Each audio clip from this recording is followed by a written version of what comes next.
Tonight on Huckabee, South Dakota Governor Kristi Noem, mind-bending magician Frederick Da Silva, actor Thor Ramsey, and country music star Brice.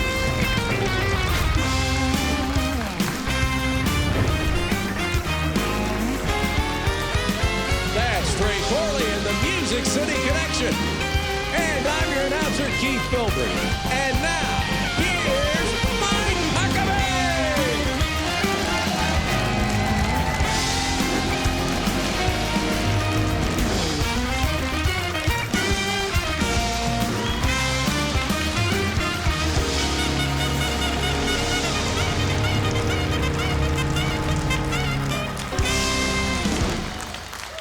Yes, welcome. We are so very happy to have you with us. Great night here in our theater in Hendersonville, Tennessee. Now, I'm just going to come out and say it. The left and the mainstream media, which has become one and the same, have completely lost their minds. Totally. Let me put it this way. Their cheese isn't on the cracker. The lights are on, but no one is home. The mall is open, but the stores are closed. The oven is heated, but there aren't any biscuits. The elevator doesn't go to the top floor. The cornbread isn't done in the middle. Those are just a few of the metaphors that describe the minds of those running the governing left and the media these days. At least 6 of the Dr. Seuss books are being pulled and banned because some genius saw a subtle message of racism in the stories. Dr. Seuss we're talking about. When Dr. Seuss is considered racist, the term no longer means anything. We are truly living in la-la land. I was a speaker at the Conservative Political Action Conference, better known as CPAC, last weekend, and there was a controversy over the shape of the stage. It appears that some folks had surmised that the shape of the stage at the Hyatt Hotel in Orlando was similar to an obscure Nazi symbol. In fact, it was so obscure that most people had never heard of it or seen it. But the loons on the left saw it. One must wonder, what else did they see? And do we need to get them emergency medical help for them seeing things that just aren't there? Of course, the media was all too happy to report it as if there was a shred of truth. The hotel was pressured to cancel the rest of the conference. What the not-so-smart reporters failed to discover was that the designer of the alleged Nazi symbol stage, the guy that built it, was in fact Jewish. A little detail ignored by the breathless reporting of the New York Times, CNN, NBC, and the Washington Post. The truth is, the stage was designed to accommodate the entrance and exit of the speakers so as to accommodate social distancing. Nothing about it was a symbol of anything. I mean, the people who pretended to see Nazi symbolism are kind of like the people who look at a puff of smoke from a campfire and think they see the image of Elvis Presley. People are hospitalized for stuff like this. But if it represents an attack on conservatives, Christians, or Donald Trump supporters, the worst and most idiotic and outlandish allegations must be true.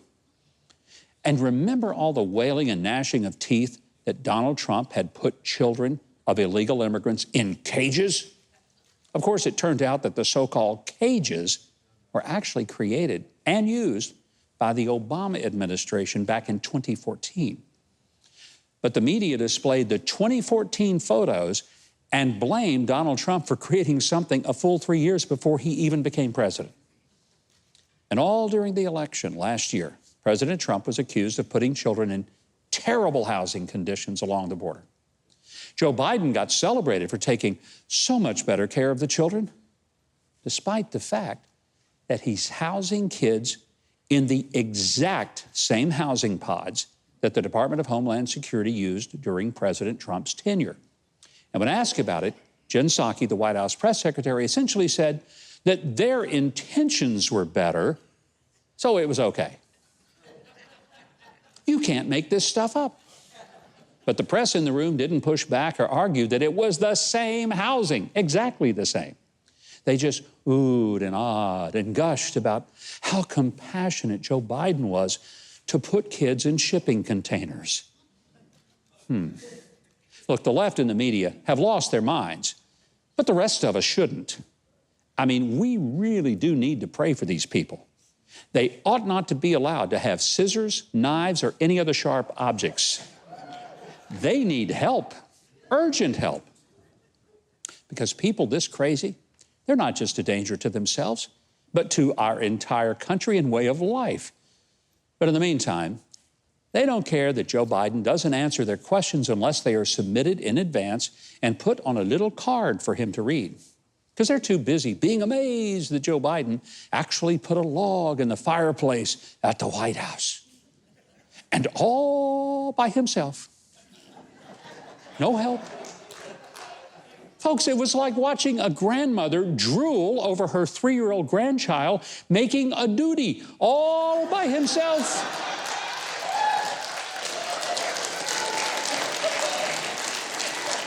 And yes, these people in the media and on the left are crazy. Yes, they are.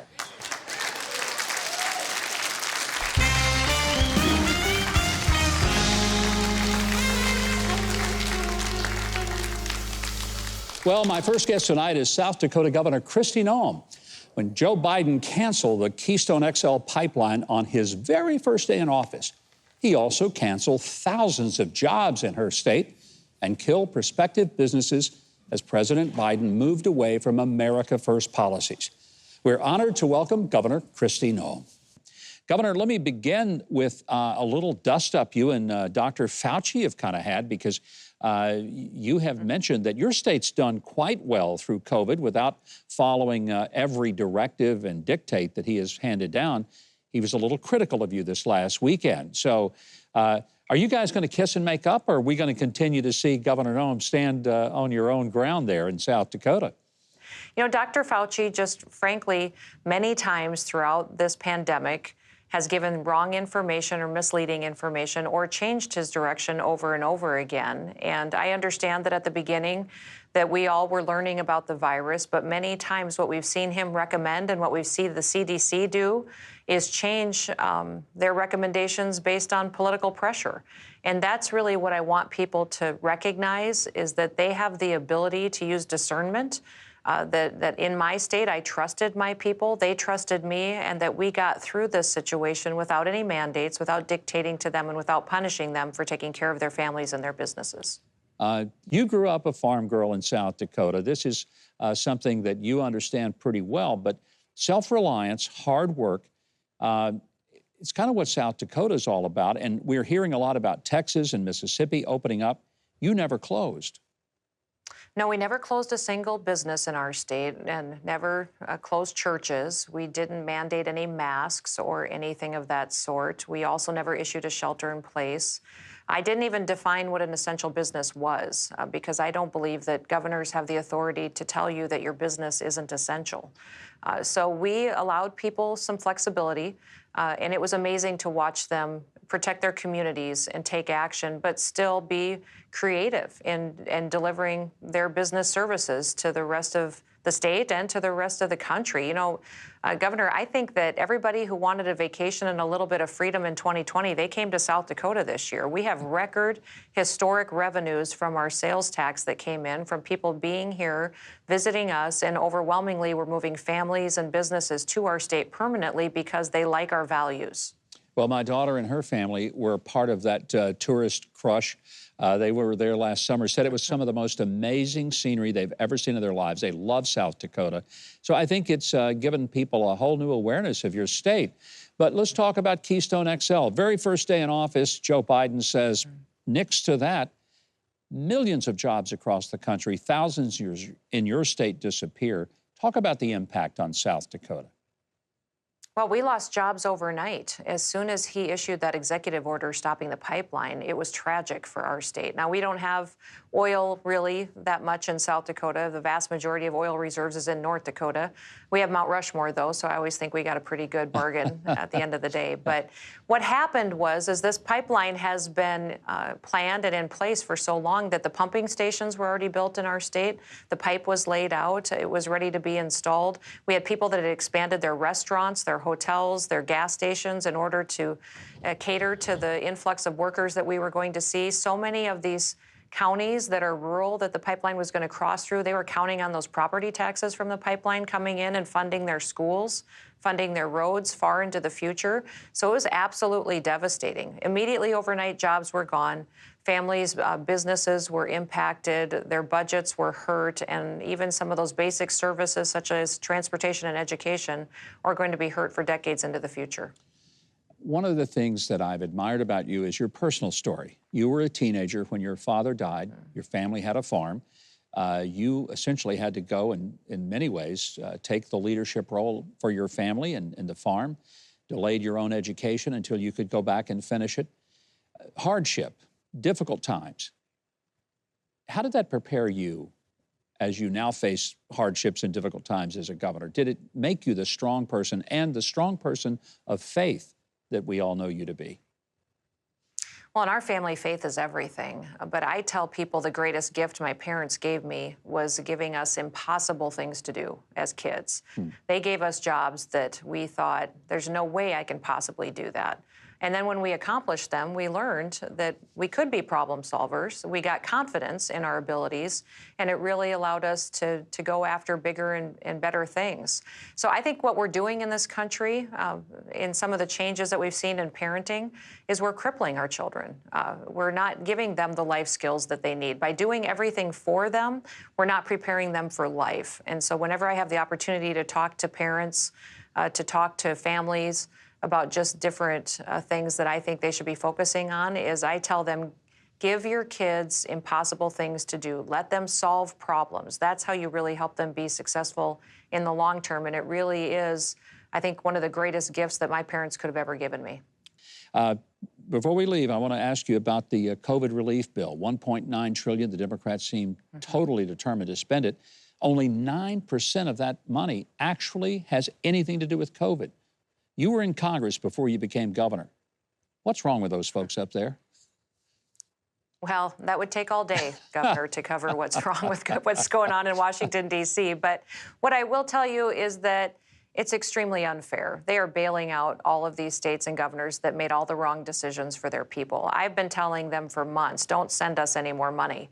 Give us flexibility in what you've already given us to use in the ways that we can invest into our future and put it into not only protecting public health, but setting ourselves up so that we can have long-term investments to make sure for the next 10 to 15 years that we can hold up our economy, that we can take care of families and do that going forward. So the fact now that they're bailing out these states that took all the wrong actions to protect people, I think is a shame. And it's something that appears to be going forward, but it is still borrowed money that they are handing out that our kids and grandkids will again have to pay off, and they're doing it, giving it to some of the folks that didn't even care enough to make sure that they weren't taking away people's rights and freedoms in this last year. And that's what I think is shocking, is how the media and how government leaders used fear to control people and to promote their agenda. And now we see Congress bailing them out and rewarding them for it. It's unfortunate. Well, people across the country have taken notice of South Dakota and the leadership that you have given them. Thank you, Governor Kristi Noem. And let me say to our audience, you can keep up with the governor on Twitter at @GovKristiNoem. Also, visit southdakota.gov to learn more about the great state of South Dakota. Now, we've got a lot more show for you tonight, and Keith Bilbrey is standing by to tell you all about it. Tonight, Huck's hero Mary Grace Beasley and magician Frederick Da Silva, plus country music singer Lee Brice. You're watching Huckabee.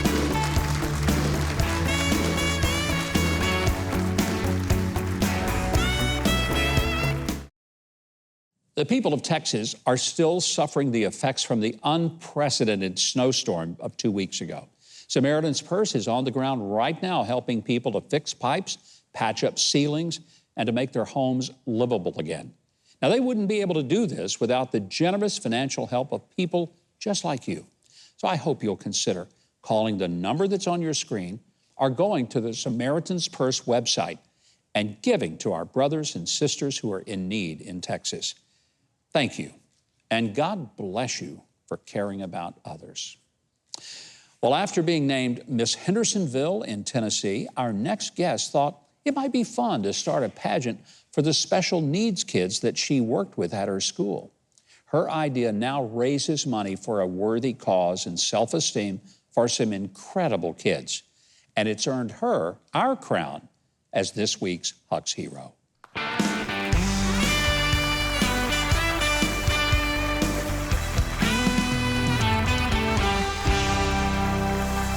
Hi, my name is Mary Grace Beasley, and I am the founder of the Sparkle Pageant. The Sparkle Pageant is an event for children and teens with special disabilities. The contestants absolutely love walking on stage and competing in this pageant. I think it's such a great confidence booster. Collectively, with all the volunteers, we have spent countless hours putting these pageants together. I know that the students spend time in school and out of school helping. We have tons of parents helping outside of their work schedule. It takes a village to put on the Sparkle Pageant.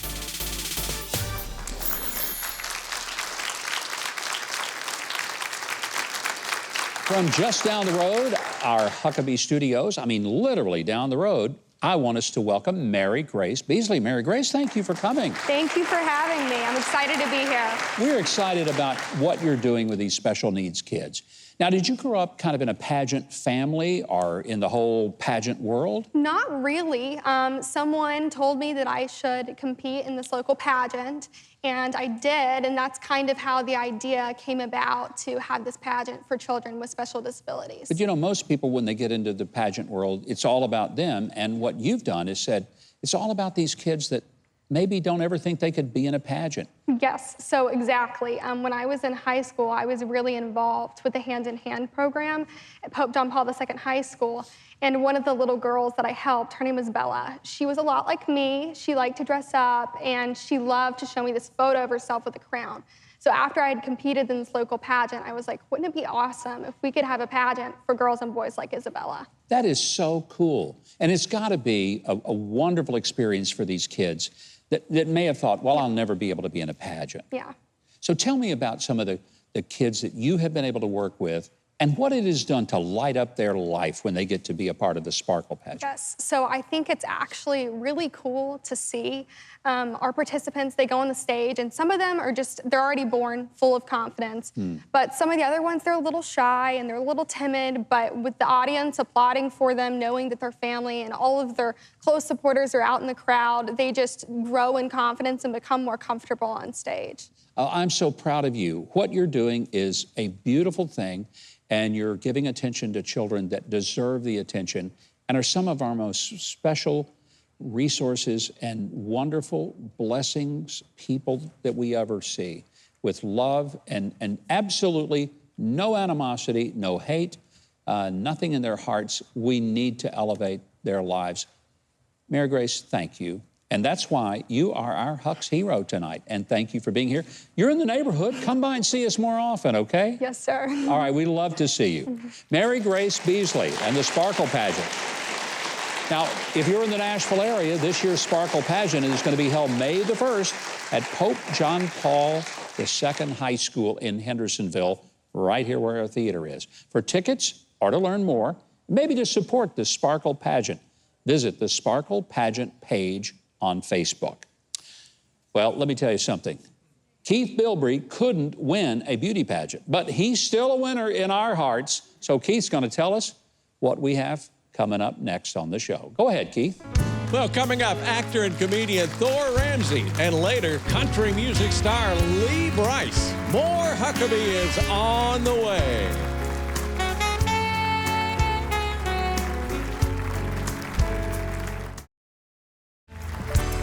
Go to MikeHuckabee.com and sign up for his free newsletter. And follow @GovMikeHuckabee on Twitter.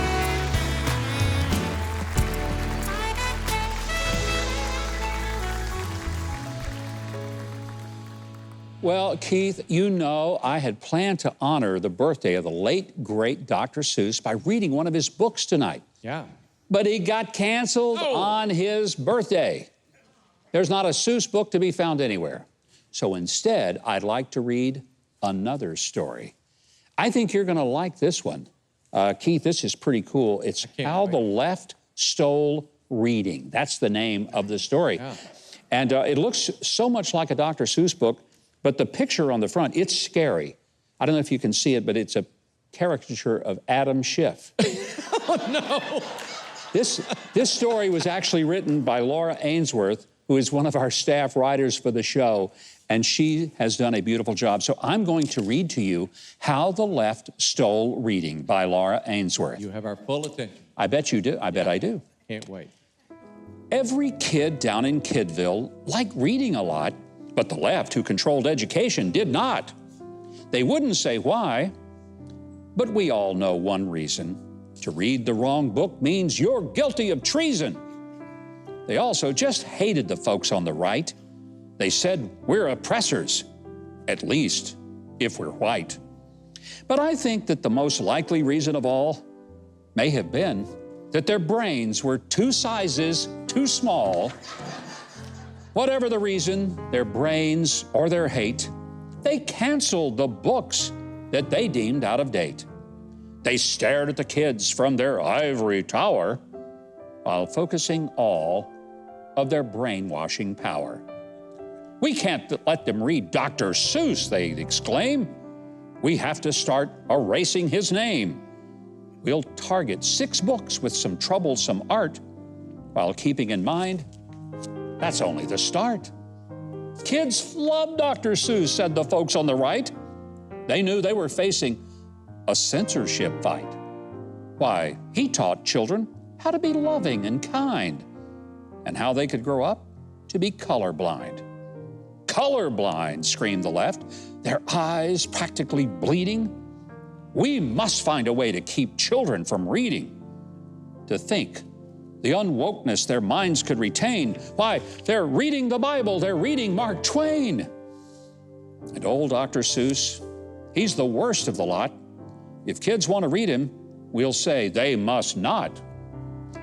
We'll say he's a bigot and lacks credibility, and then give all the children that book, White Fragility. We'll find all the books that aren't focused on race, we'll gather them up, and we'll hide them someplace. We'll substitute books that reflect our obsession with transgender studies and racial oppression. Well, the kids in Kidville would all cry boo-hoo when they found out what the leftists decided to do.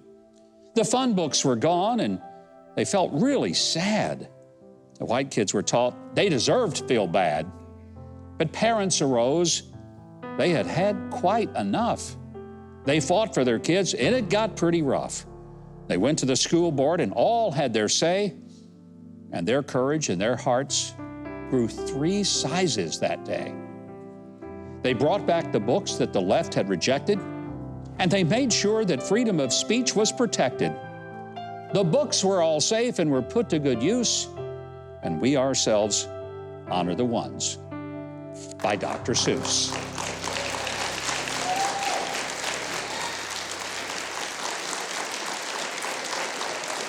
Well, Thor Ramsey is one of America's top Christian comedians, and you probably know him from his best-selling Thou Shalt Laugh DVD series, as well as his 5 comedy specials.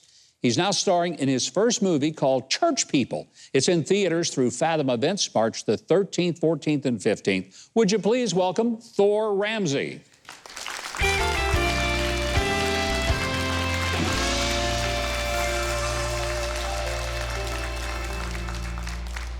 Well, I bought this shirt today. It looks great. It looks great because I bought it at Nordstrom's. Wanted to give Nordstrom's a plug. Did they give it to you? Going back tomorrow.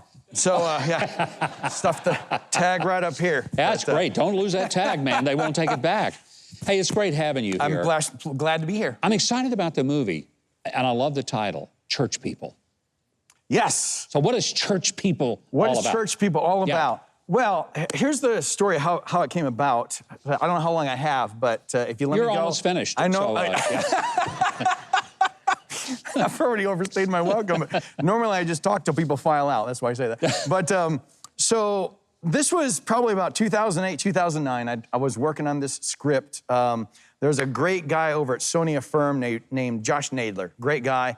And I pitched them this idea called youth group, which is what church people started out to be. Yeah. And Josh called me up and gave me notes over the phone. And he did that 5 times. So Wow. he gave me notes on 5 rewrites. And he said, what it really needs is a big idea to bring all the characters together. And I'm like, all right, a big idea. What's a big idea? So I'm like, I don't know what the big idea I'm looking for is, but I'll know it when I hear it. So a friend calls me up. Again, this is about 2008, 2009. And he says, you're not going to believe this. A church is crucifying a human being on Friday, Good Friday. This is real? Well, he's thinking it is. Okay, And I'm saying, no, you're kidding me. He goes, no, I'm looking at their, their social media thing. I'm like, let's investigate. And it turned out to be false. Oh, okay. But their ad gave him the impression that it was real. Now, what it did for me is that it let me know that the American evangelical church, and I'm a Christian, I'm an evangelical Christian. Yeah. I love Jesus and I love the church. But it let me know that pastors had been doing crazy things to attract people to church, such crazy things that for a moment, for the slightest moment, my friend and I believed an American evangelical church would actually do something like that. And in that moment, I knew, there's my big idea. Your big idea. That's the big idea. Well, So, I've seen the trailer of the film, and one of the things that I find, I mean, it's a comedy, and that's what I think people are going to love about this. The message is there. It's not subtle. It's pretty blunt, but it's so stinking funny because... Well, we hope so. Well, no, but I mean, that's the whole point. Yeah. You get a very serious message across that the gospel stands on its own. You don't have to... Yeah, and I think there's a misconception sometimes that because you're doing a comedy, you're not taking the subject seriously. But I think they'll see in this film that it's lighthearted, but we don't take the gospel lightly. And that's the big deal about it. Because when I say to people all the time, the thing about satire, and it's satirical, because we're laughing at ourselves, our own subculture, but you can only satirize something you love. And we love Jesus and we love the church. And so when you satirize something you don't love, it comes across as mean. Let's watch a clip from Church People right here.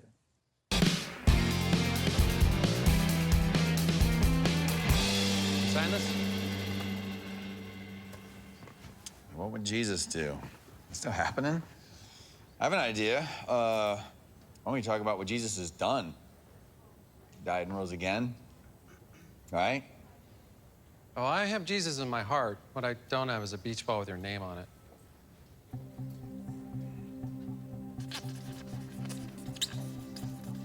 1 Corinthians 15. It's about what Jesus did. Thanks.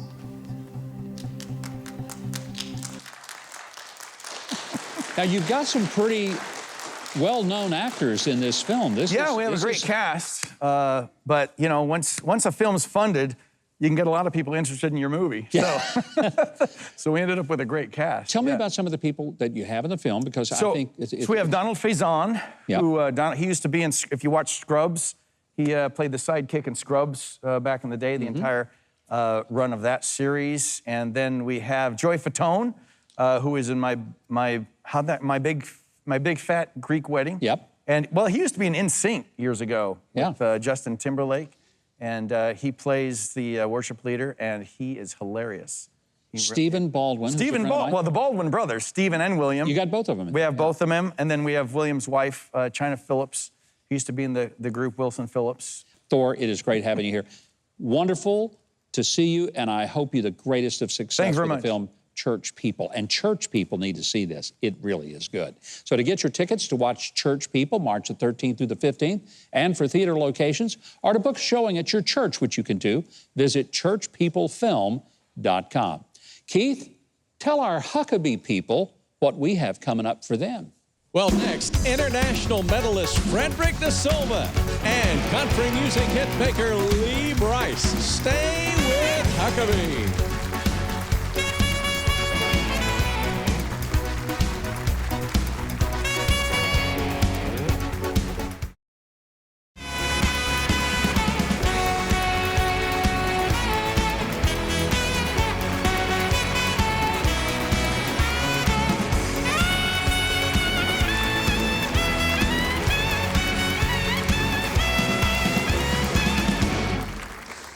Welcome back. Now, our next guest won the International Federation of Magic Society's European Championship of Magic and he's been called the best mentalist in the world. He is the star of the hit show Paranormal Mind-Reading Magic at Bally's Hotel and Casino in Las Vegas. Please welcome the amazing and baffling Frederick Da Silva. Yeah. Thank you. We are excited. Hi. We're a little nervous. Yeah. So let's see. Before we start, very important to say, we never met before. We literally met right now. Not even backstage. Nothing has been prearranged. You have no idea of what's going to happen. Is that true? Keith never has any idea of what's going to happen. I don't have a clue. All right, so in a moment, I will be completely blindfolded. Okay. Right? So I have two coins, and these coins will be taped in front of my eyes, so you'll make sure I can't see anything. All right. Governor, you can examine these $50 from Las Vegas. Thank you. And I have some duct tape here. Yeah, you can also check the duct tape if you want to. That's I will be blindfolded. That's actual duct tape. Duct tape. When I will be blindfolded, maybe I will ask Trey. Okay. Trey, you'll make a drawing. You'll draw anything you want on this board, all right? Something large and big, something that everybody later will understand what's in your mind. Okay. You're literally making that decision right now. Okay. And you can still change in your mind, and don't start until I ask you to. I have to be completely blind. And make it family-friendly, please. Absolutely. Great. I'm a great drawer. I'd like to use maybe a scarf from someone in the audience or someone here that I can put in front of my eyes. Lori's This is got what one. I do during my show. Yeah. All right, we'll be using this Thank scarf. you. You want to do my report? Very good. You can check it if you want Not to. a chance. And so, in the audience, if you want to participate, every dollar has a serial number on it, and there's no two bills in the world with the same serial number. Now, there's no way I can tell you what is the serial number of the dollar that you have right now in your wallet or in your pocket, and it's exactly what I want to do. So if you want to participate, go into your pocket, take any dollar you want, $1, $5, $100, doesn't matter.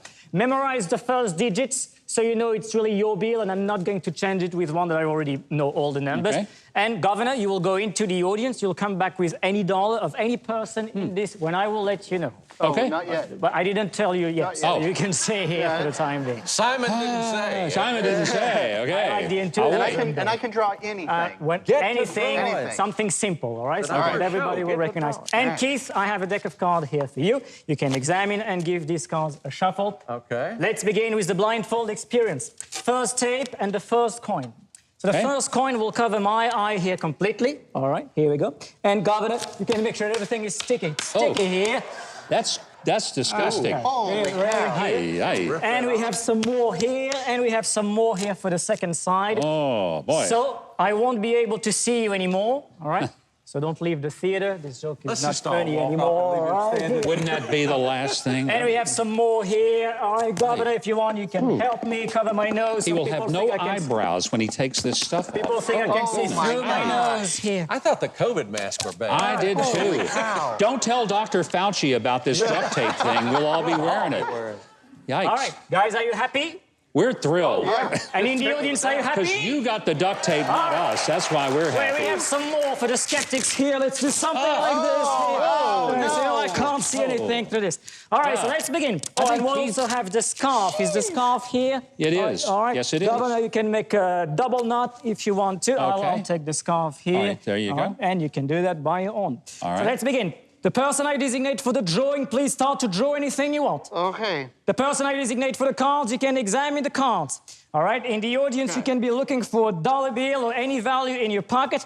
Governor, you can now go into the audience, come back with any dollar of any person in the room. Let's see. I'm going to start with the cards. Can you put the cards facing down in my hand, please? Yes. All right, you examine these somebody cards, out they're all here's got different, some is that money. right? Yes. I should Okay, did you shuffle the cards? I shuffled them. You got a dollar there? All right. All right, great. So please come close to me. Just say stop whenever you want. Stop. Put the card on your right pocket. Don't even look at it yourself. Put it on your right pocket, please. Did not look at it. All right, and come back here. Say stop again. Stop. On your left pocket, please. All right. So Left pocket. Yeah. So there's no way I can tell you anything about these cards. I don't even know what they are. You examine the cards. You shuffle the cards. Yes. You pick two cards in your pocket. Even you don't know what the cards are. Is that right? That's right. Okay, let's begin. On your left pocket, I have a feeling of a black card. The black card that I see is a club. I'm getting a number card. I'm getting a lucky number, probably the number 7. And I would go with the 7 of clubs. Can you go into your left pocket, please? Take the 7 of clubs. Show it to everyone. Yes or no? Is that the 7 of clubs on your left pocket? That is the 7 of clubs. It is the 7 of clubs. Holy cow. Okay. How do you do that? All right, don't look at the second card. We'll come back there in a moment. Let's call the governor. Do you have the dollar bill? I do. No? Okay, Yes, can you I do. give it to me, please? You want to see it? There you go. So every dollar has a serial number, or can you see the serial number? Just say yes or no. Yes, I can. Okay, sometimes it starts with a letter, sometimes a number. In that case, I'm getting the letter. It's the letter A. Yes. Yes. Then I see some numbers, right? Yes. You're looking at number 4, is that right? That's correct. I'm getting the number 3 later on. Does it make sense to you too? That's there. I Yes, see it an is. A and 4 and a 3 and an 8 and a 6 and a 1 and a 7 and a 1. And at the very end, I'm getting a letter. Is that right? That's right. Okay, is that the letter C? Oh, yeah. Yes. Is that a $1 bill that you bought from someone in Can the you audience? see that? I don't know if $1 I can bills? get that close enough to see. Is that a $1 bill? It's a $1 bill. $1 bill! Wow. Amazing. Now, that dude gave it... Did you talk to him? No, because you didn't know I was going to pick you either, did you? Oh, no one is involved in this. By the way, thanks for the buck. Makes my card thing seem kind of puny. Well, boy. it's just crazy. Look at that. Yeah, I'm an All right, amazing artist, Can too. Can you give me the drawing, please? Sure. I don't know if you'll be able to even know Well, what that Trey is. was on the maximum of imagination. Can you see the drawing here? Uh-huh. All right, very cool. Okay, I'm getting something related. Is it something that we can find here? Yeah. I'm guessing, here's the idea. I'm getting something like this right there, is it? And something like that here, and something like this, and something like that right there. I'm getting something like this here, and we have something. Is it something related to music? Yeah. Okay, and I'm getting something here that says the music. Is it the drawer? People. Yeah, the drums. Yeah. Holy All cow. right, here we go. Are you kidding? Oh my gosh! What in the world? Whoa. And by the way, on your right pocket, I see the ace of spades. Take that card and show it to everyone. Yes or no? Is that the ace of spades? Oh, yeah, of course it is. It is the ace of spades. Yes, it is. Wow. All right. I don't know where my table is. Yep. Okay, this is not my favorite part of the act. Oh, yikes. Yikes. Oh, All right. that's gotta All right. hurt. Let's see if the 2 coins are still covering my eyes. Oh, it's very sticky here. Oh, don't. First Have no coin hair in the back and now. the You do second. realize that, don't you? Yeah. You can see it, you can hear it. 1, 2. Oh! Come on over here. Another big hand from Rick Silva. Oh, my goodness. Wow.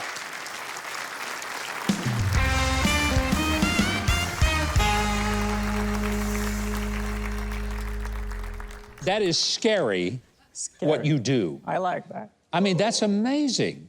No wonder your show is so very popular, and I get it now why you've been named like the world's greatest mentalist.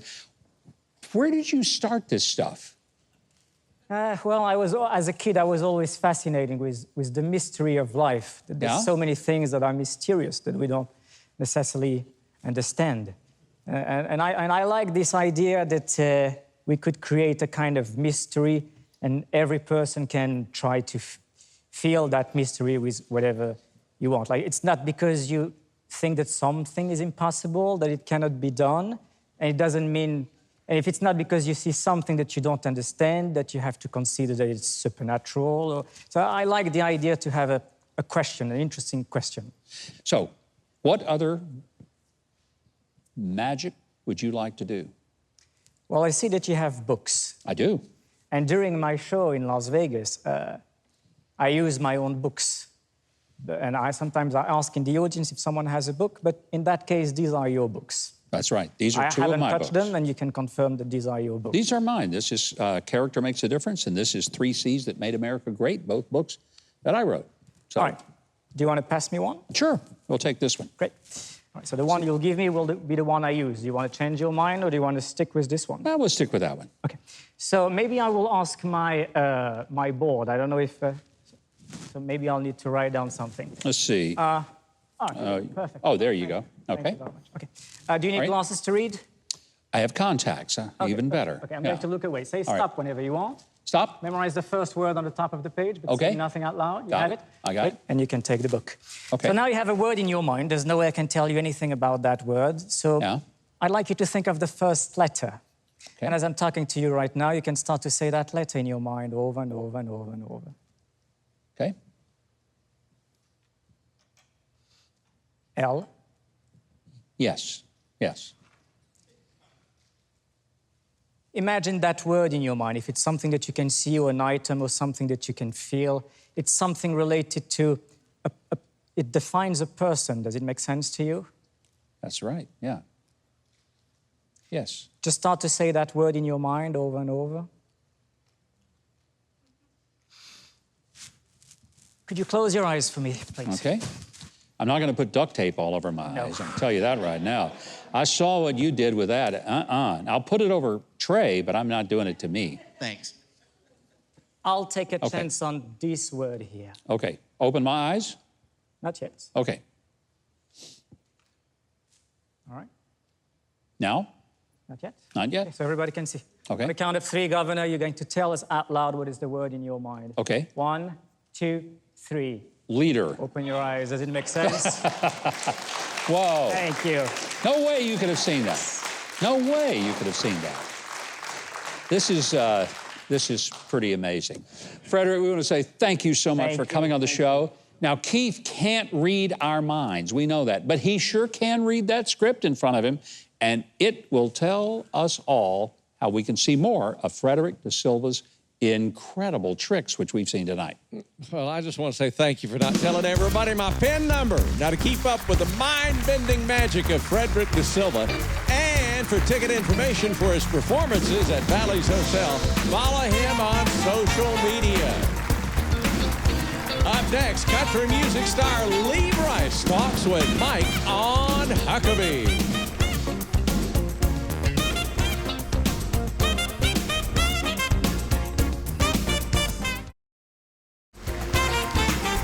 Next week on Huckabee, join Mike's guest comedian Bone Hampton and Reverend Bill Owens.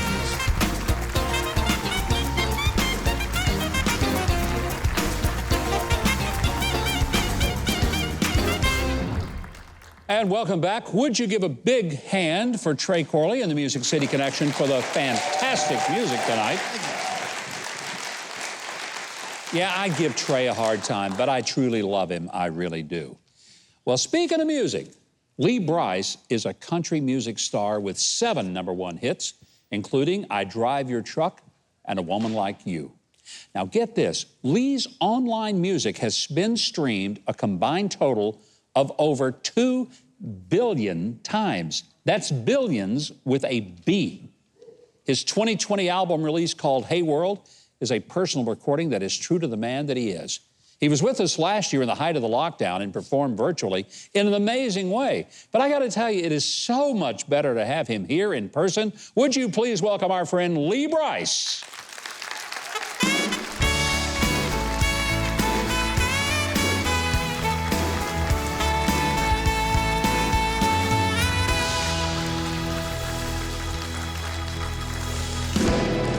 I can't even imagine 2 billion plus streams of your music.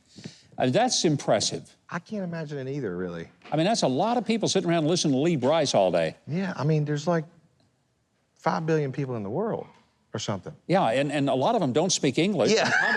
Probably don't even understand country music, but boy, do they love you. No, when that came across my plate, I was like, man, and there was only a couple of artists have had that, and I was like, I wonder. But I work real hard at like making music that that stays around. Well, your music speaks to people. It's real. It's got substance to it. And I guess it's one reason, even though we know you as a performer, a lot of people in Nashville know one of the hottest songwriters. You've written for Garth Brooks and Jason Aldean and all these people. Does it hurt to write a song and you give it to somebody else and they make a hit out of it? Well, it don't hurt whenever you're eating a hamburger instead of a cheeseburger because you can't afford the cheese. Yeah. And Garth Brooks calls and goes, hey, man, I really love this song you wrote. Can I record it? I'm like, yes, sir. Extra cheese, double patty.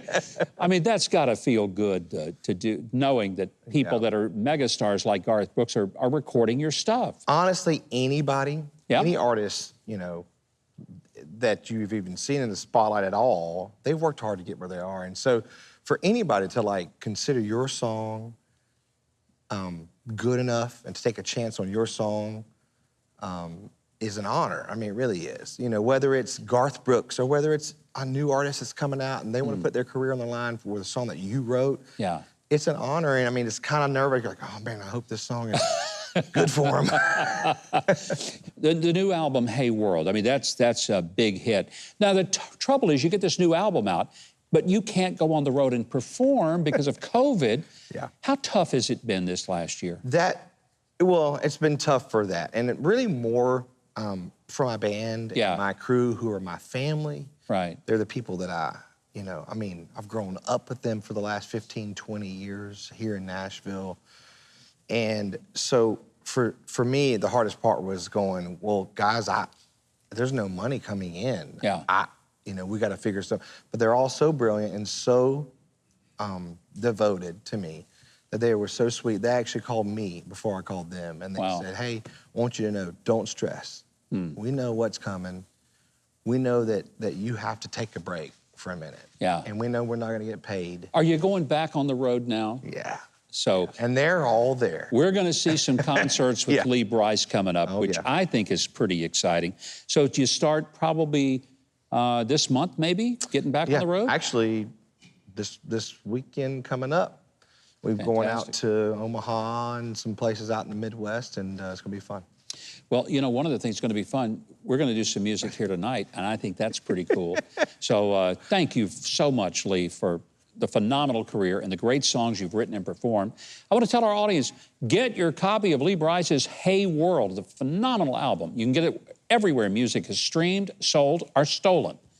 I'm just kidding about the stolen part. For more information about Lee, his fantastic music, and his concert schedule, go to leebrice.com. Because if you've not seen Lee in person in concert, make plans to see one of the most entertaining performers to hit the stage. Also, after the show, go to Huckabee.tv and see Lee Brice's online exclusive performance of Hard to Love. Now, I'm going to be joining Lee Brice to perform one of his great songs right after the break, so don't you dare go away.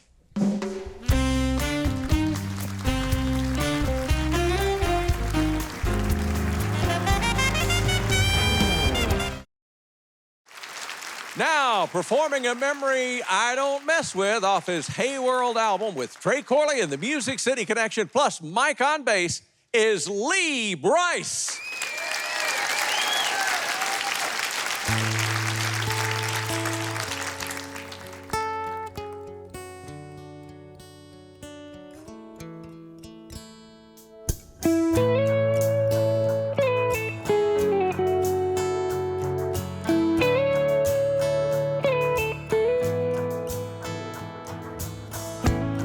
Red leaves on the river, footprints in the sand. Cold walk in December, warming up your hand. Sundress on the front steps, sun up by the lake. Blanket down on the backyard, lying wide awake. Yeah, that's a memory I don't mess with. The girl I was the best with, the one I was obsessed with. Girl, you just don't get it. I fall right back when I want to slip. Always leave me helpless. Don't hate me, I can't help it. Gotta leave us where we left it. Your memory I don't mess with.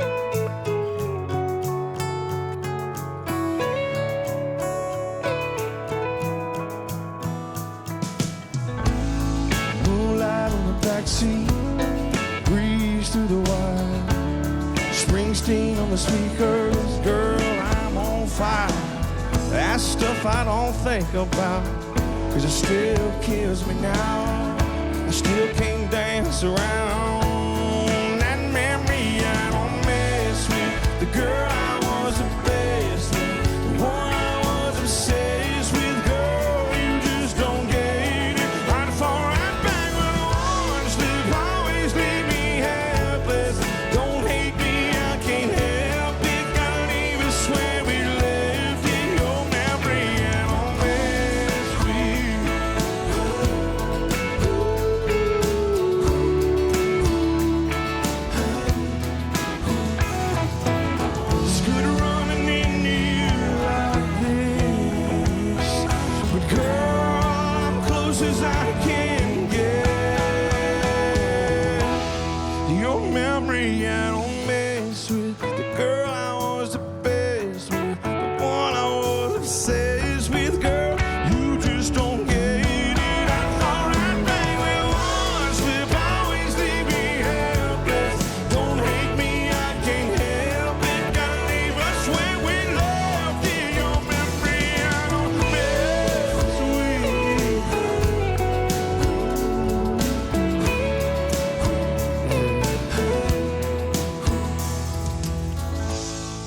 little leaves on the river, footprints in the sand, cold walk in December, warming up your